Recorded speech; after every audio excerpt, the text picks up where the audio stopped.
ధన్యవాదాలు అధ్యక్ష. నేను రాయలసీమ అత్యంత వెనుకబడినటువంటి కర్నూలు జిల్లా పశ్చిమ నియోజకవర్గాలు ఆదోని నుంచి మాట్లాడుతున్నాను అధ్యక్ష. ఎటువంటి అభివృద్ధికి నోచుకోనటువంటి పశ్చిమ నియోజకవర్గాలు ఆదోని, మంత్రాలయం, ఆలూరు, పత్తికొండ, ఎమ్మిగనూరు ఇవన్నీ కూడా ఎటువంటి సంక్షేమానికి అభివృద్ధికి నోచుకోవట్లేదు.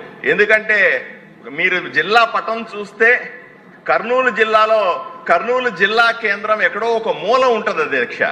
మా నియోజకవర్గాల నుంచి ఎవరైనా జిల్లా కేంద్రానికి వెళ్ళి పని చేసుకోవాలంటే 100 నుంచి 150 కిలోమీటర్లు ప్రయాణం చేయాల్సిన పరిస్థితి ఉంటుంది అధ్యక్ష.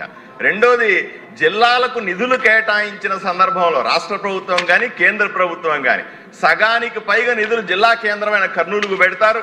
అది ఎక్కడో హైదరాబాద్ నుంచి బెంగళూరు హైవేలో ఉంటుంది.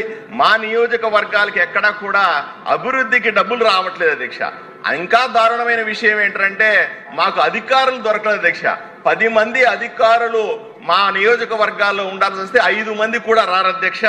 జనాభా 80% మా నియోజకవర్గాల్లో ఉంటే అభివృద్ధి మాత్రం కేవలం 10% కూడా ఉండట్లేదు. ఎన్నో దశాబ్దాలుగా ఆదోని కేంద్రంగా ఆదోని, మంత్రాలయం, ఆలూరు, పత్తికొండ, ఎమ్మిగనూరులకి ఒక ప్రత్యేక జిల్లా ఏర్పాటు చేయాలన్న సెంటిమెంట్ కూడా ప్రజల్లో ఉంది. దీన్ని పరిశీలించాల్సిందిగా ఈ జిల్లాని ప్రత్యేకంగా ఏర్పాటు చేయాల్సిందిగా ప్రభుత్వాన్ని కోరుతున్నాను. అదేవిధంగా ఆదోని మండలం అధ్యక్ష, ఒకసారి మీరు అర్థం చేసుకోవాలి, 1,30,000 మంది జనాభా ఉన్నటువంటి ఆదోని మండలం రాష్ట్రంలోనే అతిపెద్ద మండలం అధ్యక్ష. 10,000, 15,000 జనాభా ఉంటే కూడా ఒక ఏర్పాటు చేసే సందర్భంలో 1,30,000 మందితో ఒక మండలంలో ఒకే తహసీల్దారు, 5 మంది క్లర్కులతో ఏ విధంగా నడుపుతారో ఆలోచన చేయాలి. దీన్ని 4 మండలాలుగా చేయాలని గత అసెంబ్లీలో కూడా నేను ప్రభుత్వాన్ని విన్నవించాను అధ్యక్ష. దీన్ని త్వరితగతిగా 4 మండలాలు చేయాల్సిందిగా మీ ద్వారా విజ్ఞప్తి చేస్తా ఉన్నాను అధ్యక్ష. ఏబీ నాయన్ గారు, బొబ్బుల ఎమ్మెల్యే గారు.